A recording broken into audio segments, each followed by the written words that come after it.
Today I will walk you through the inspection process for the service letter 525C-32-02 main landing gear brake inspection. This service letter was released due to the possibility of friction material separating from the rotors. This service letter affects all CJ4 aircraft. First, make sure the parking brake is released and then place the aircraft on jacks per the 525C Maintenance Manual, Chapter 7, Lifting Maintenance Practices. Next, remove the safety wire and screws from the left and right hubcaps to remove them from the main landing gear wheels. Once the hubcaps are removed, remove the left and right main landing gear wheels per the 525C Maintenance Manual, Chapter 32, Main Landing Gear Wheel Assembly, Removal and Installation.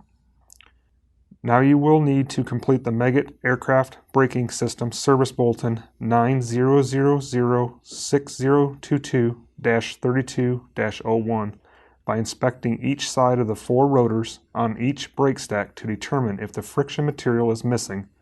This will allow you to determine future brake inspection intervals. Here you can see where the edges of the friction material on the rotor is chipping a little, and this is considered acceptable friction material loss and is not a concern. However, here you can see there is a large section of friction material missing from the rotor. There is a large gap where the friction material should be located, and this can be considered an unacceptable loss of material. The total length of the missing friction material needs to be measured per rotor and documented on the assessment form for each rotor. Once the inspection of all rotors is complete, locate the 5-digit heat lot number for all four rotors on each brake assembly and document those numbers on the assessment form. Now finish filling out the assessment form with the required aircraft and inspector's information. Don't forget to document the serial number of the brake stacks as well. The next course of action will be determined by whether the brake assembly falls into categories A, B, or C per the Meggitt Service Bulletin. Once you have selected a category for each brake, circle when the next brake inspection is due on the assessment form.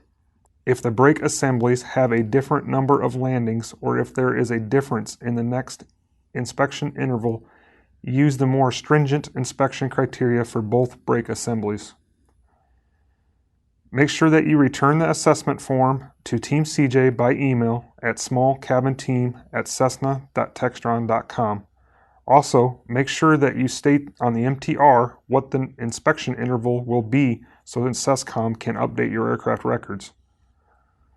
Replace the brake stacks if necessary, and then reinstall the left and right main landing gear wheel assemblies and hubcaps per the 525C Maintenance Manual, Chapter 32, Main Landing Gear Wheel Assembly Removal and Installation.